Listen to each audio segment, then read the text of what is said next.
Hello नमस्कार जय हिंद। कैसे हैं आप लोग। मैं विनोद बिंद आप लोगों का बहुत बहुत स्वागत करता हूं दोस्तों। और आज हम पढ़ने वाले हैं ऋग्वैदिकों के धार्मिक जीवन के बारे में, है ना। जैसे आज के समय हम भगवान शिव की पूजा करते हैं, माता लक्ष्मी की पूजा करते हैं, भगवान गणेश की पूजा करते हैं। तो उस समय के लोग किनकी पूजा करते थे। जैसे हम आज के समय में जिनकी पूजा कर रहे हैं, भगवान शिव और भगवान गणेश लक्ष्मी, क्या इन्हीं लोगों की वो भी पूजा करते थे क्या, या उनके देवी देवता कुछ अलग थे। तो आइए उसी के बारे में चर्चा करते हैं। तो आज पढ़ने वाले हैं हम चैप्टर 7, है ना।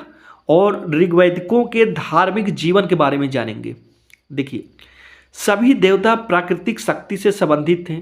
जैसे में सूर्य, अग्नि, वरुण, मरुत, मरुत को हवा बोलते थे, जैसे आज के समय पवन देव, जिनका दैवीकरण कर दिया गया है। यानी ये बताना चाह रहा है कि प्रकृति से कैसे उनको देवता के रूप में बना दिया गया है ना।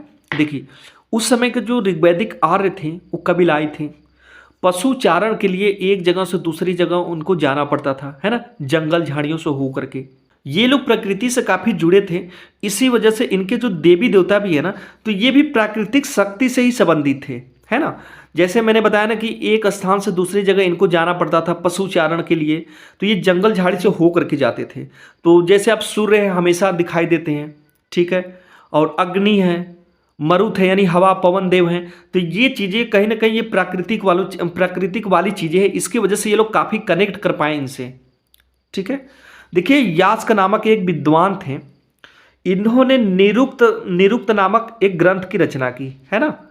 और ये निरुक्त बैताल बोलते हैं इसको, और 6 बैताल थे, ठीक है। इसमें निरुक्त में इन्होंने बताया कि जो ऋग्वैदिक देवता थे ना, 33 थे, ठीक है। उसमें से 3 इसकी जो कैटेगराइज की गई है 3 प्रकार से की गई। कौन कौन से। एक तो आकाश के देवता, दूसरा अंतरिक्ष के देवता, और तीसरा जो है पृथ्वी के देवता, है ना। देखिए, आकाश के देवता कौन थे।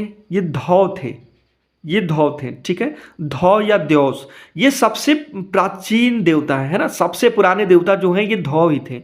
उसके बाद सूर्य हो गए, वरुण, मित्र, विष्णु, उषा, अश्विन, सविता, अदिति, पूषण। इसमें से जो अधिकांश देवी देवता हैं वो कहीं ना कहीं सूर्य का ही रूप है। जैसे उषा हो गई, सविता हो गई, है ना। तो बस इनको थोड़ा थोड़ा अलग अलग कर दिया गया है। किसी को एकदम उगते हुए सूरज का दर्जा दे दिया गया है, तो किसी को एकदम अभी जस्ट जैसे भगवान उगे हैं ना, भगवान सूर्य उगे हैं तो वही दर्जा दे दिया गया है। तो सूर्य के रूप में ही उसमें कई नामकरण कर दिया गया है। और अंतरिक्ष के देवता में देखिए, इंद्र हो गए, मारुत हो गए, रुद्र हो गए, वायु हो गए, वर्जन्य हो गए। और उसके बाद पृथ्वी के देवता यानी जो पृथ्वी पर निवास करने वाले थे, अग्नि, सोम, बृहस्पति, पृथ्वी, सरस्वती, स्थानी। तो इनके आप अधिकांश अगर देवी देवता वास्तव में देखेंगे ना, तो ये प्राकृतिक चीजों से जुड़े हुए थे। जैसे यहां पर देखिए सोम देवता, है ना। तो सोम क्या है, सोम एक वनस्पति होती थी जिससे ये लोग सोम रस बनाते थे।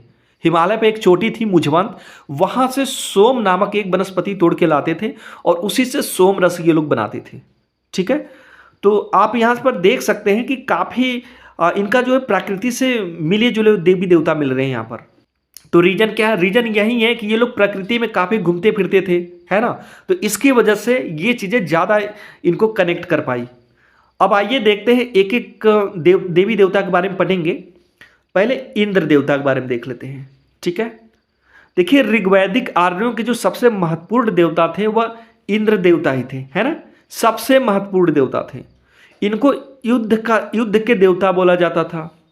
फिर उसके बाद वृत्तासुर हंता बोला जाता था, यानी कि वृत्तासुर राक्षस का वध करने वाला। उसके बाद पुरभिद बोला जाता था, यानी बादल को भेदने वाला, है ना। सोमापा बोला जाता था, यानी अत्यधिक सोम रस का पान करने वाला, है ना। यानी उस समय का जो एक तरह से इनका बोल सकते हैं दारू या फिर पेय पदार्थ कोई भी, तो खूब पीते थे ये इंद्र देवता। उसके बाद सत्कृति भी बोला जाता था, यानी कि 100 से अधिक शक्तियों का स्वामी। मधवान बोला जाता था, ठीक है। मधवान का मतलब होता है दानी। उसके बाद सची, सतावरी, पोलोमी, ये मैं पर्यायवाची बता रहा हूँ इनका, तो इनका पर्यायवाची भी याद रख लीजिएगा, सची, सतावरी, पोलोमी। देखिए, इनको पुरंदर भी बोला जाता था, ठीक है। पुरंदर का मतलब होता है कीलों को ध्वस्त करने वाला, ठीक है। और ये मेघों को रोक करके वर्षा करते थे। और इनको वर्षा का भी देवता बोला जाता था, है ना। देखिए कई देवता ऐसे आएंगे, दो या तीन देवता ऐसे आएंगे जो वर्षा के देवता है ना। ये बड़ा कन्फ्यूजन वाली चीज़ें हैं कि किसको वर्षा के देवता हम माने अगर एग्जाम में आ जाए तो। देखिए आपको बता दूं, जो वर्षा के देवता है ना, इंद्र को तो बोला ही जाता था, लेकिन ये ऋग्वैदिक काल की बात हो रही है। उत्तर वैदिक काल में जाएंगे ना तो बहुत सारे ऐसे देवता हैं जिनका नाम बदल जाता है, नाम भी बदल जाता है प्लस उनका काम भी बदल जाता है उत्तर वैदिक काल में, ठीक है। तो ये चीज़ें हम आगे भी डिस्कस करने वाले हैं। अभी देवताओं के बारे में हम उत्तर वैदिक काल के बारे में भी पढ़ेंगे, क्योंकि यही जो इंद्र है ना, यही जो इंद्र है उत्तर वैदिक काल में प्रजापति बन जाते हैं, तो उसके बारे में भी हम डिस्कस करेंगे। तो इतना याद रखिए कि इंद्र को ऋग्वैदिक काल में वर्षा का देवता बोला जाता था, ठीक है। ऋग्वेद में देखिए सर्वाधिक सूक्त है, 250 सूक्त, 250 सूक्त इंद्र देवता को ही समर्पित है ना। तो इसको याद रखिएगा कितना, 250 सूक्त। उसके बाद दूसरे नंबर पर सबसे जो महत्वपूर्ण देवता थे वो अग्नि थे। कौन थे? अग्नि देवता। और ये 200 सूक्त अग्नि को समर्पित है ऋग्वेद में टोटल। जो ये अग्नि वाला मंत्र है ऋग्वेद का पहला मंत्र था, ऋग्वेद का जो पहला मंत्र था वह अग्नि का ही मंत्र था, ठीक है। तो अग्नि जो क्या काम करते थे, ये मीडिएटर थे, है ना। अग्नि क्या करते थे, ये मीडिएटर का काम करते थे, किसके बीच? मानव और देवता के बीच में। देखिए अग्नि जो है दी गई आहुतियों को यज्ञ में पहुंचाता था, और इस प्रकार से जो अग्नि है देवताओं और मनुष्यों के बीच मध्यस्थ का कार्य करते थे, ठीक है ना। जैसे आप देखे होंगे विष्णु पुराण या शिव पुराण, मैंने देखा था एक बार टीवी में, आई डोंट नो विष्णु पुराण या शिव पुराण, लेकिन पुराण ही था कोई। उसमें ऋषि लोग थे वो यज्ञ कर रहे थे, है ना। तो यज्ञ करते हैं और यज्ञ करने से उसमें जो है वो फिर देवता प्रकट होते हैं, है ना। तो यानी जो अग्नि में जो आहुति दी जाती थी, तो जिससे जब ये मानव देता था यानी ऋषि लोग देते थे तो भगवान प्रसन्न होते थे, है ना। प्रसन्न होकर के उनसे साक्षात प्रकट होकर के उनसे मिलते थे ऋषियों से। तो वही चीज़ें बोल रहा है कि जो अग्नि में आहुति दी जाती थी यज्ञ में, तो अग्नि देवता क्या काम करते थे कि देवताओं और मनुष्यों के बीच मध्यस्थ का कार्य कराते थे, यानी उनके बीच कनेक्ट स्थापित कराते थे, कनेक्शन बनाते थे बातचीत करने का, या फिर ऋषियों की बात को देवताओं के यहाँ पहुँचाने का, है ना। तो ये काम कौन करता था? तो अग्नि देवता करते थे। उसके बाद वरुण देवता हैं, ये भी बहुत ही महत्वपूर्ण देवता थे।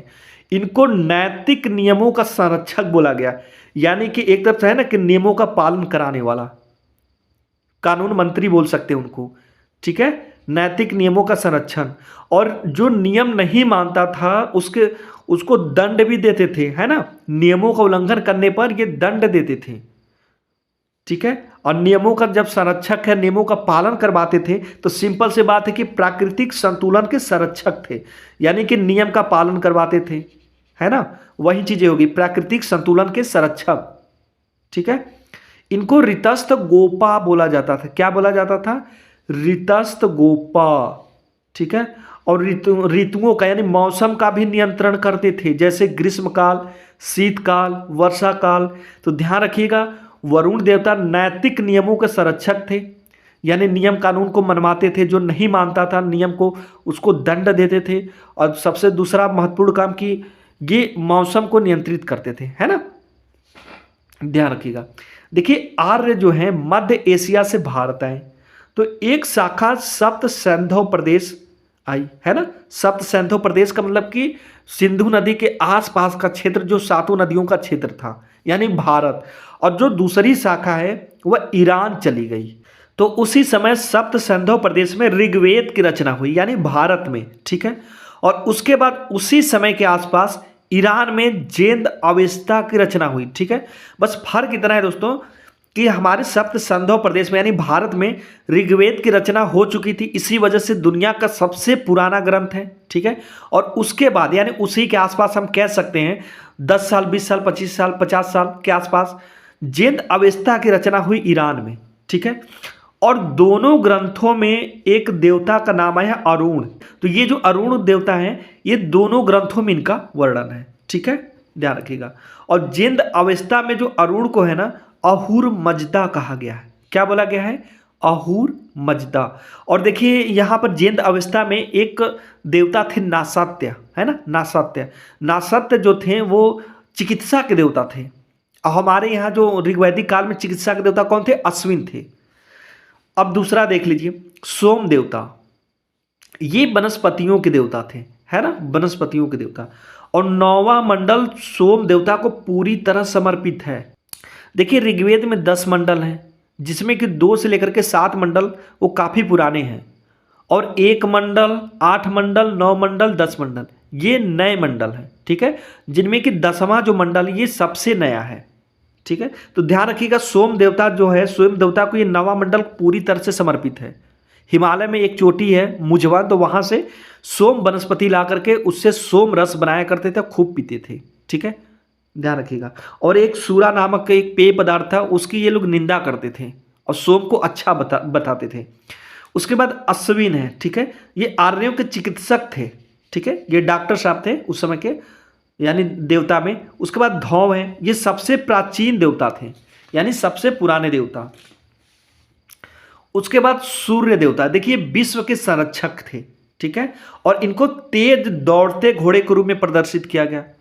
अब देखिए मित्र, मित्र जो है ये सूर्य को अलग अलग देवता के रूप में प्रदर्शित किया गया था, ठीक है, यानी उगते हुए सूर्य को मित्र बोला जाता था, ठीक है। मैंने आपको बताया था कि देखिए जो सूर्य देवता है ना, इनको कई रूपों में बांट दिया गया है। उगते हुए सूर्य को अलग बोल दिया गया है, और सूर्योदय से पहले वाले बेला को कोई अलग नाम दे दिया गया है देवी देवता का, तो वही चीजें हैं। तो उगते हुए सूर्य को मित्र बोला जाता था, यानी मित्र देवता, है ना। और उषा, उसके बाद सूर्योदय के पहले बेला को उषा काल या उषा देवी कहते थे, ठीक है, सूर्योदय के पहले बेला को उषा काल या उषा देवी कहते थे। अब देखिए सविता देवी, सूर्योदय के बाद आसमान में चढ़ता हुआ जो सूरज है उसको सविता देवी कहते थे। यानी समझिए बात को, यहाँ पर तीनों जो देवता है, मित्र, उषा और सविता, ये सूर्य के ही रूप हैं, अलग अलग रूप हैं, ठीक है। उगते हुए सूर्य देवता को मित्र बोला जाता था, यानी जब शुरुआत में भी उग रहे उगते हैं। उसके बाद सूर्योदय के पहले बेला को यानी उषा काल को उषा देवी कहते हैं, है ना। यानी जो उषा देवी हैं ये, इनको हम सूर्य नहीं बोल सकते, लेकिन सूर्योदय के जस्ट पहले वाले काल को, है ना, तो इनको उषा देवी बोलते हैं। वहीं सविता देवी, देखिए सूर्य का रूप है, यानी मित्र और सविता ये दोनों जो है सूर्य का रूप है। सूर्योदय के बाद यानी मित्र देवता के कंप्लीट होने के बाद आसमान में जो चढ़ता हुआ सूरज है उसको सविता देवी बोलते हैं। और ऋग्वेद में जो गायत्री मंत्र हैं वो सविता देवी को ही समर्पित है, ठीक है। देखिए कहीं कहीं लोगों ने ये बताया कि जो गायत्री मंत्र लिखा गया था वह अनार्यों को आर्य बनाने के लिए किया गया था, ठीक है, लेकिन अधिकांश चीजें आपको मिलेगी कि जो गायत्री मंत्र लिखा गया है वो सविता देवी के लिए लिखा गया है, ठीक है। उसके बाद रुद्र है, रुद्र देवता, ये शिव के प्रारंभिक रूप है और ये क्रोधी स्वभाव के हैं। देखिए जो शिव की पूजा है, पीपल की पूजा है, यह हड़प्पा काल से ही प्रारंभ हो गई थी, है ना, क्योंकि हड़प्पा की जब खुदाई हो रही थी तो बहुत सारी ऐसी छोटी छोटी भगवान शिव की मूर्तियां निकल रही थी उस टाइम। उसके बाद है वर्जन्य, वर्जन्य जो है जल के देवता हैं, वर्षा के देवता हैं, नदियों के देवता हैं। अभी हमने पढ़ा कि भगवान जो इंद्र हैं ऋग्वैदिक देवता, वह भी वर्षा के देवता है ना, तो इसको भी याद रखिएगा, वर्जन्य भी वर्षा के देवता है। उसके बाद बृहस्पति हैं, ये यज्ञ के देवता हैं, किसके? यज्ञ के। फिर एक देवी है अरण्यानी, देखिए अरण्य का मतलब होता है जंगल, तो जंगल की देवी है ये, है ना, जंगल की देवी है। ऋग्वैदिक देव मंडली की विशेषताएं, अब देखेंगे कि जो ऋग्वैदिक देवी देवता थे उनकी विशेषता क्या है। सबसे बड़ी विशेषता कि पुरुष प्रधान था, है ना, जो देव मंडली थी वो पुरुष प्रधान था, यानी पुरुषों की अधिकता रही होगी, उनका वर्चस्व ज़्यादा रहा होगा, और पितृसत्तात्मक समाज का दर्पण था। जब पुरुष प्रधान है तो सिंपल सी बात है, पितृसत्तात्मक समाज होगा यहाँ पे, ठीक है। देखिए देवताओं की तुलना में देवियों की संख्या कम थी, और यहाँ तक कि उषा, अदिति जैसी तथाकथित महत्वपूर्ण देवियों का उल्लेख ऋग्वेद में आदर के साथ नहीं किया गया है, ठीक है। और इंद्र के द्वारा उषा के साथ दुर्व्यवहार करने का भी वर्णन ऋग्वेद में कई जगह आया है। देखिए जो इंद्र देवता है ना, ये वास्तव में एक सॉरी मुझे बोलना नहीं चाहिए, लेकिन एक दुष्ट प्रवृत्ति के थे, क्योंकि ये बहुत सारी ऐसी चीज़ें किए लोगों के साथ जो छल पाप बहुत सारी चीज़ें अपने पास कलेक्ट किए हैं। तो ऐसा नहीं करना चाहिए। पता नहीं क्यों उनको स्वर्ग का देवता बना दिया गया है, पता नहीं कैसे। खैर ये उनकी वो चीज़ें हैं। देखिए वास्तव में जो ऋग्वेद में देव मंडली है ना, ये पितृसत्तात्मक ही समाज था, है ना। इसी वजह से तो भाई कहीं ना कहीं पुरुष प्रधान और पितृसत्तात्मक समाज था, तभी तो वहाँ पे जैसे स्त्रियों पर ये लोग अत्याचार भी कर लेते थे। मैं सबकी बात नहीं कर रहा, जो वर्णन है इंद्र की उसकी बातें कर रहा हूँ, है ना। ऋग्वेद में यहाँ पे स्पष्ट वर्णन है। देखिए देवताओं की उपासना ऋग्वैदिक काल में यज्ञ द्वारा किया जाता था, ठीक है। उपासना का जो लक्ष्य था भौतिक सुख समृद्धि था, यानी अपने सुख समृद्धि के लिए यज्ञ किया जाता था, ठीक है। रित की संकल्पना, देखिए रित की संकल्पना क्या मतलब है, इसका मतलब ये है ना संसाधनों पर सामूहिक अधिकार, ठीक है। और ऋतस्थ गोपा का मतलब होता है संसाधनों पर सामूहिक रूप से रक्षक। वरुण देवता को ऋतस्थ गोपा बोला जाता था। और यहाँ पर संसाधनों पर सामूहिक अधिकार का क्या मतलब है, और जो रित की संकल्पना इसका क्या मतलब है ना। ऋग्वैदिक जो आर्य हैं वो रित की संकल्पना पर चलते थे। कैसे, हमने यहाँ पर बोला संसाधनों पर सामूहिक अधिकार।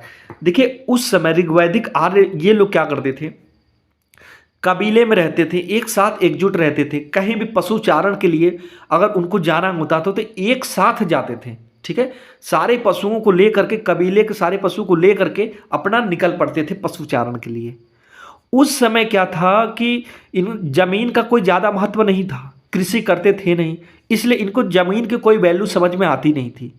एक जगह स्थिर रहते तो थे नहीं, आज यहाँ रहा कल वहाँ चले गए, तो ये जमीन पर अधिकार कैसे कर पाते हैं, है ना। जमीन पर अधिकार करने के लिए उनको एक जगह रहना पड़ता ना। तो ये लोग क्या करते थे, कोई भी चीज़ अगर खेती बाड़ी भी करते थे, जैसे थोड़ी बहुत कृषि व्यवस्था को उतना ज़्यादा नहीं है ऋग्वेद में, बस ये है कि बस नगण्य व्यवस्था थी, थोड़ी बहुत जो कर लेते थे। तो ये लोग पूरा जो भी चीज़ें करते थे ना, तो सब लोग सामूहिक करते थे, है ना। पशुपालन करते थे, तब भी वो लोग पूरा कबीले के लोग सामूहिक रूप से ही जाते थे।